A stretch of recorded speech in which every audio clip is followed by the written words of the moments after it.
I was wondering where your limit was. You're like, no limits. No, hold on. If you ain't first, you're last. Oh, we ain't gonna learn real fast. There's no more running from the past. Oh, if you ain't first, no, if you ain't first, you're last.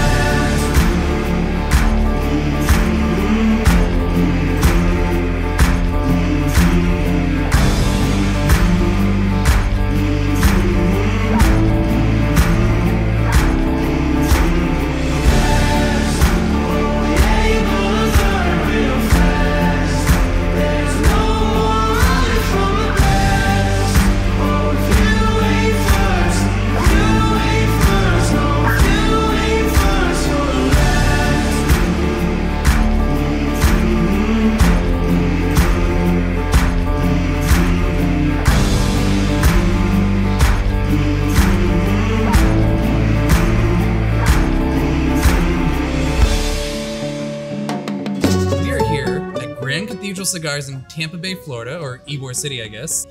Tampa people will get pissed if you said that. Is this Tampa Bay County? This is Tampa Bay. Yeah. Okay, we'll say Tampa Bay. All right.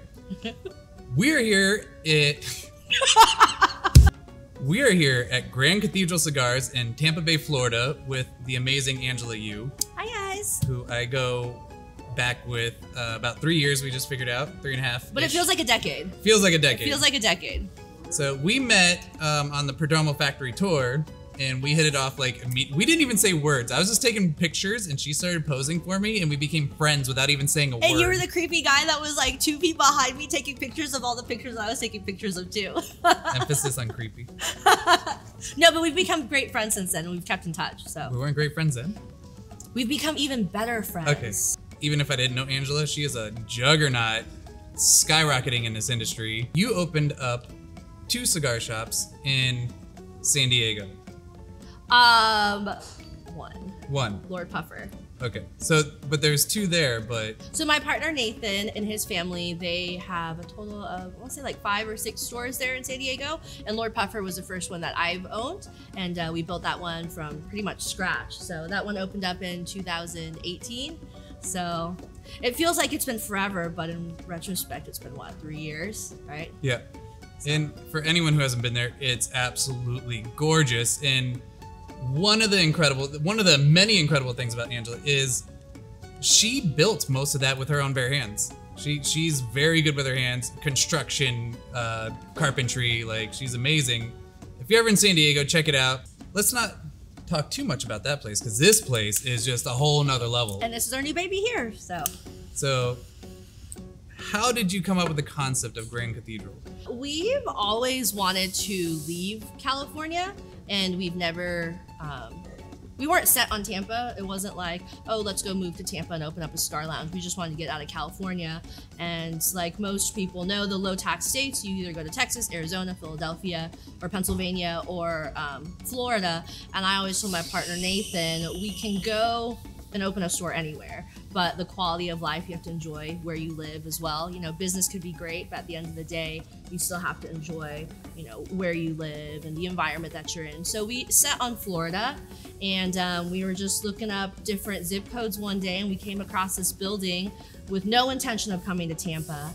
And we always said it would be cool to open up a cigar shop either in a church or a fire station.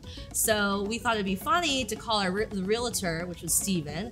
It was a Sunday. He left a message. Monday, he responded back and he said, hey, we would love to have you guys as a tenant. His favorite cigar and his father's favorite cigar is Arturo Fuente Queen Bee. So all the stars aligned. We got on a plane and signed the lease like the next week. Wow.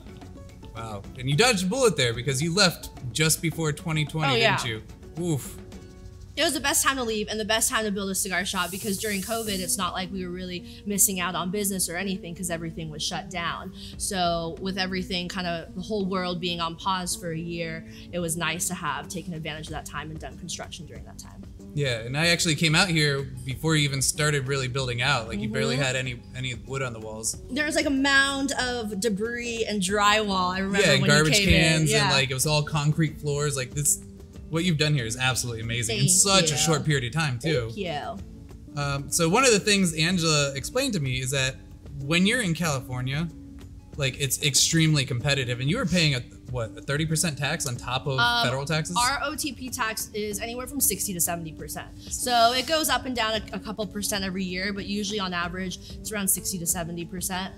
So you made Lord Puffer successful, and you were selling online and had to pay that tax. Online, no, if it was shipped out of state, you don't pay the OTP tax, but everything that we bought was already tax included, so we did pay the tax. But Wow. It's not the same for everyone, but in our particular instance, we did have to pay state tax on everything. So here in the sweet state of Florida. Oh my gosh, Florida's like land of the free. I love it here. People used to always say, you know, all these people from California, they're batshit crazy, and I never understood why, because when that's all you know, and if you grow up there, that becomes the norm. But after having been in Florida for a little over a year, I wish I moved here like 10 years ago. Right? It is such an amazing state.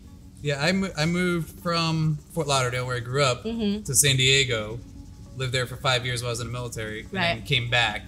And it's like a breath of fresh air. It's just Well, here you're not treated like a criminal, you know? Like in California, even if you're not doing anything wrong, they treat you like a criminal, especially when you're working with tobacco and cigars. And, you know, that's the line of work that we do. So it's a breath of fresh air to come into a town that just embraces cigar culture and tobacco and cigar heritage and cigar history. And there's no greater town than to be in Tampa. yeah, this town has very deep roots in the Right. cigar industry. Everyone knows And that. the Fuentes are based out of here. That's my favorite brand. Let's so. go to that. How did you become best friends with the Fuentes? You know, it really developed organically. They're such a great family.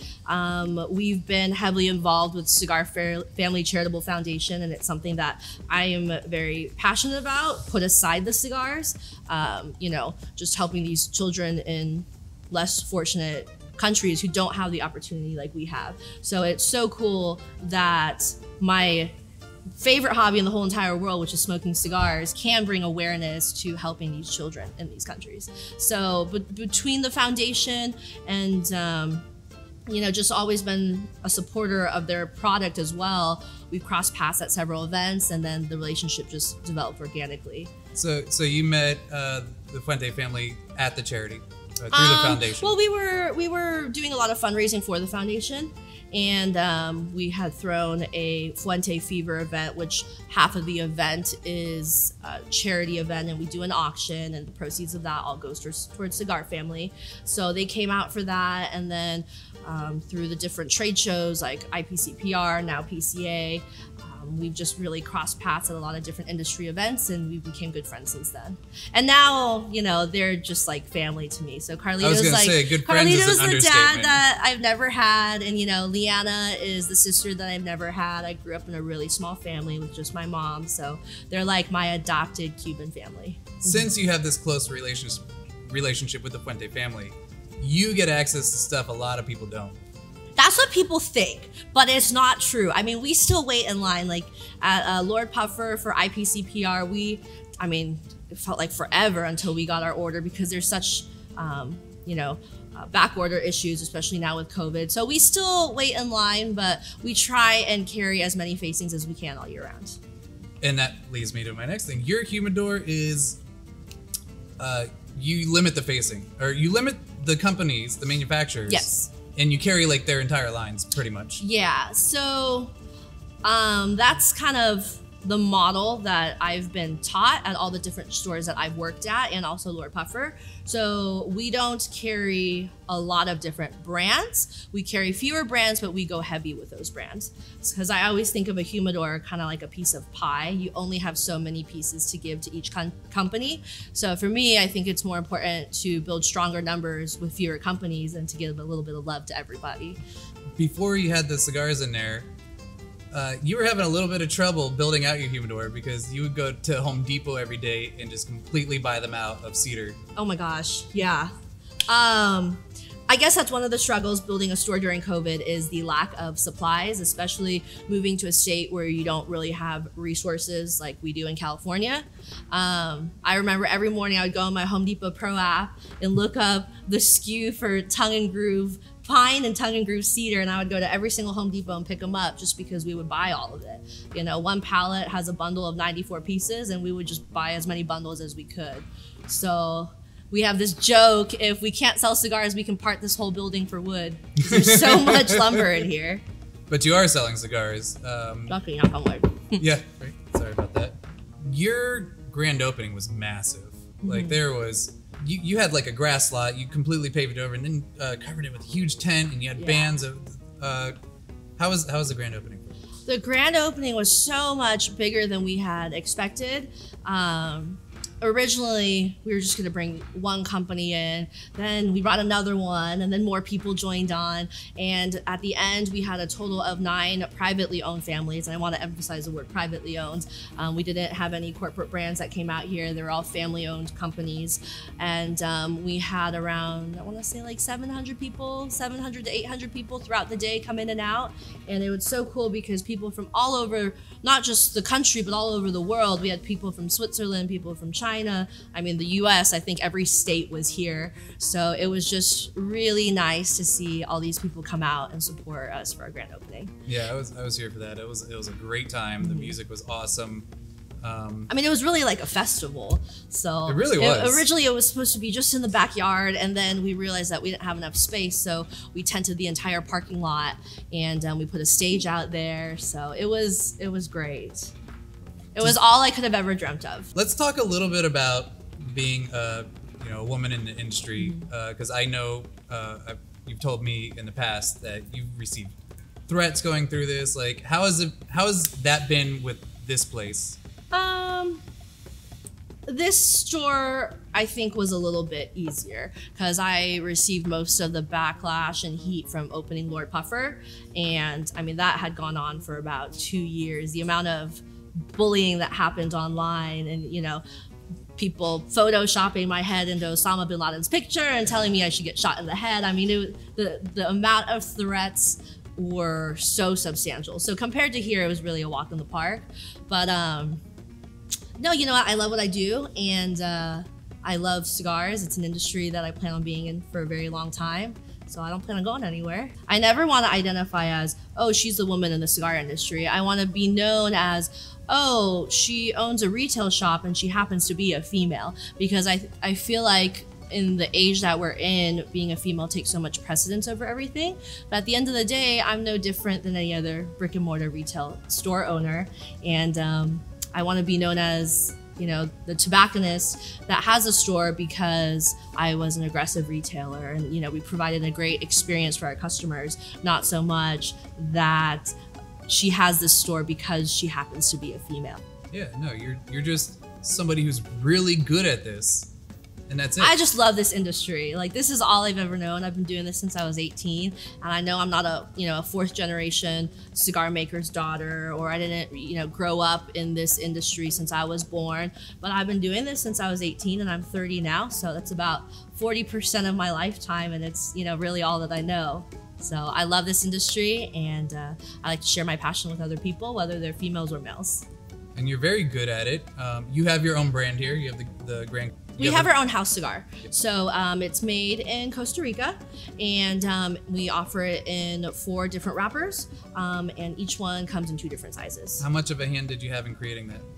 That was adopted from our Lord Puffer store. So we've already had a private label made for us for several years. And before Lord Puffer, it was at my partner Nathan's brother's stores. So we've had those cigars for, I don't know, maybe like 7, 8 years now. And it's something that it's a consistent product that we've always carried, and we just introduced it to this humidor. When you reach for a cigar, when you go into your humidor, what is your go-to stick right now?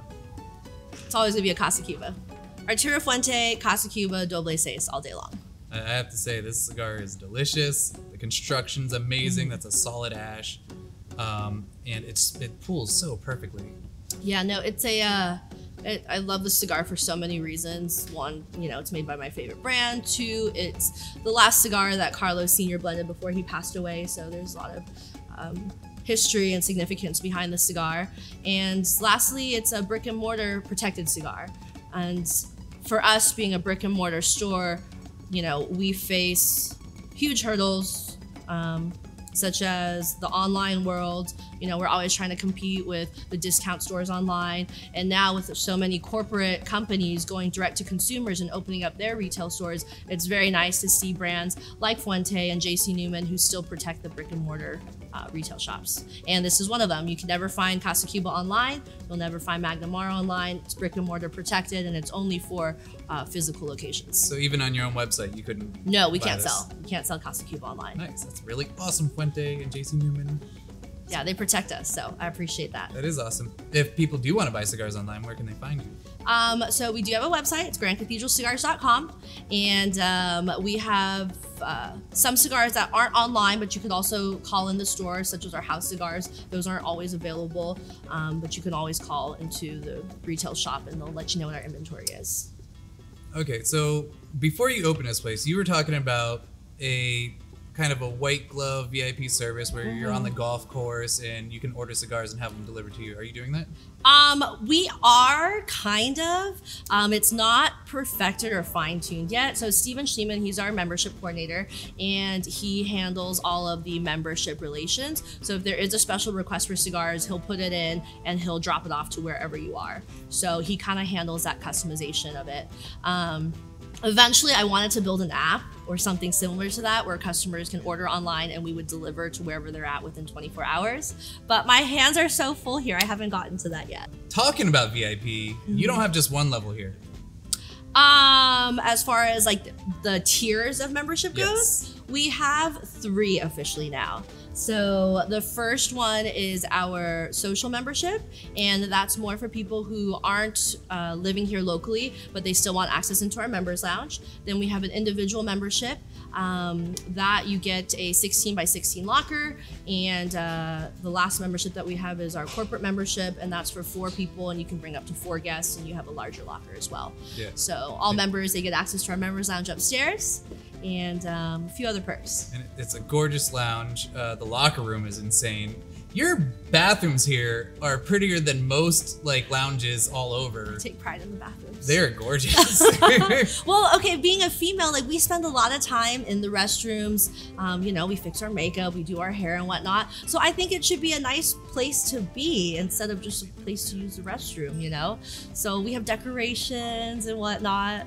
Honestly, I've always wanted to create an app where I go to everywhere and rate their bathrooms, like restaurants and stuff. I would follow it. Right? I would totally follow it. I'd sign up for the app if you do it. I support. You would be a 10 out of 10.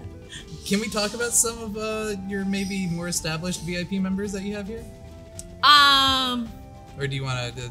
They don't want to. We could like tickle around it, I guess. All right, let's talk about that a little. So our membership here is comprised of a wide variety of individuals, like most cigar lounges are. We have a variety of different athletes, from wrestlers to baseball to football to hockey. And I'm not a sports fan, so unfortunately I don't know really like to the extent of how cool they are.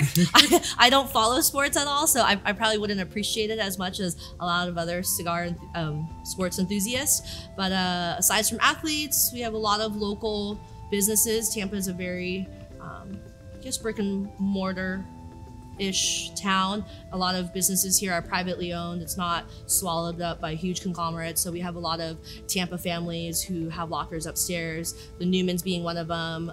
Oliva Tobacco Company, they have a locker upstairs as well. So we definitely have a lot of local support, which we appreciate. And then you also have kind of a off-limits elite VIP tier. I believe it's right above us. Very special people get to sit up in the 3rd floor, which I call is kind of like Carlito's office. So we have some nice cigars that we keep up there. There's a little makeshift bar with wine and light beverages. Just out of curiosity, what cigars do you have up there? Some cigars don't even have names because they're one of one that you'll never see again. Wow. So Do any of them have names that we can maybe drop? I might be able to show you a couple. We have the one that, you know, is really dear to my heart is the 20th anniversary Lancero, just because that's the first cigar that I had when I went to the Dominican Republic for the first time. And it was right around my birthday, and Carlito gave me a bundle of those. And I still have that bundle today upstairs labeled, and I'll only smoke it on a very special occasion because it's so dear to me. And then we have some PJs up there, some God Whispers, some footballs, some baseball bats. There's quite a few different things. So, What would you recommend for a first cigar for a new smoker? Probably like an Arturo Fuente 858 Natural. It's a great price point cigar. Usually runs between $7, $8. You can find it at pretty much every tobacconist across the United States. It's offered in, I want to say 3 or 4 different wrappers. The natural, it's a really easy beginner smoke, but it's also great for seasoned veteran smokers because it just has so much flavor. But it's not incredibly strong, so the next morning you're not going to be coughing and saying, oh my gosh, why did I smoke that cigar? And it's a good introductory cigar. And the ring gauge is not very big, so for those who aren't used to like a Toro format, it's a little bit thinner than that. And yeah, probably 858 Natural. Nice, I like that one. I haven't heard that one before. It's pretty much in every store, so it's a pretty recognizable cigar, and it's one of the workhorses for Fuente. So I'm a big fan. Blooper. Blooper. All right, and one of the questions we like to ask here is, what is your favorite pairing? So I have 2. Right now I'm drinking a glass of wine, definitely a red cab because it's earlier in the day, so I'm not gonna go all wild and do my martinis. Sometimes I like a lighter, fruitier wine like a Russian River Pinot Noir. If I'm smoking a lighter cigar, I think that complements really well. But at night, it definitely has to be a extra dry Belvedere martini up, Gibson style with tipsy cocktail onions, and always with my Casa Cuba doble seis. That is very specific. Perfect cigar. Is it Perfect cigar and perfect cocktail pairing. Is it tipsy onions? Tipsy onions, and they're so unique. Like you can blindly taste the difference between a tipsy cocktail onion versus any of the other brands because it has like such a sweet pickled flavor. It's absolutely delicious. Well, I'm gonna have to try one of those tonight. Try it tonight and think about me, and then you can thank me later. All right. My fucking laugh. I hate my laugh so much. It's so natural though, so I can't like edit it out. I'm gonna do that in every video. He's like, all right, okay, done. Tell me about some of your favorite features about Grand Cathedral Cigars. So for anyone who's been to Lord Puffer, they'll notice that we have a lot of similarities between Lord Puffer and here. The entire inside decor is very rustic, and it's kind of like a hodgepodge of a lot of different artifacts because when someone comes and smokes a cigar, they're gonna be here for quite a long time. It's anywhere from 2 to 5 hours. So I don't want them to be bored. I want them to have things to look at. And especially since we're in, you know, the cigar capital of the world and we're in Fuente country, basically here in Tampa, we have a ton of Fuente memorabilia, pretty much every inch of the store. No matter where you look, we have the history of Fuente cigars in here. So pretty much everywhere where you guys look, you'll see different eras of Fuente when they started to now. If you go to the koi pond around the wall is different Fuente history and different Fuente facts from when they started until, you know, the cigar boom era to where we are now. And you know, we have a lot of Tampa history in here. All of the trophies, they were donated by Oliva Tobacco Company. Not Oliva Cigars, but the growers itself. They're a big hunting family, so they donated all these trophies when we opened as a housewarming gift. That's pretty cool. And the mural is pretty much a timeline of, it starts in 1912 with Arturo Fuente, which is the patriarch of Arturo Fuente Cigar Companies. And we have all the generations all the way up to Liana Fuente, which is the daughter of Carlito. And it shows their home in Ybor City, their home in Key West, to the factory over on 22nd Street in the Chateau. There's, you know, bits and pieces of the whole Fuente timeline. That is incredible. And how many Fuente bobbleheads do you have in here? Oh my gosh, they are everywhere. They're like in places that I don't even know like existed. So we have them throughout the humidor. We have them upstairs. They're pretty much like everywhere you turn, there's gonna be a bobblehead. Yeah, and I can see why. I mean, I had the good fortune to meet Carlito when he was here at your grand opening, and he is just the nicest guy ever. They're like the most warm people in the world. And I always say this to Cynthia, and she thinks it's the strangest thing. I say they're like real people, you know. Take away that they have one of the most successful privately owned cigar companies in the world. If you just talk to them at a bar, they're absolutely normal people. They go through drive-thrus and eat street tacos like you and I do, and they're just really humble and down to earth and giving and gracious and just warm and welcoming.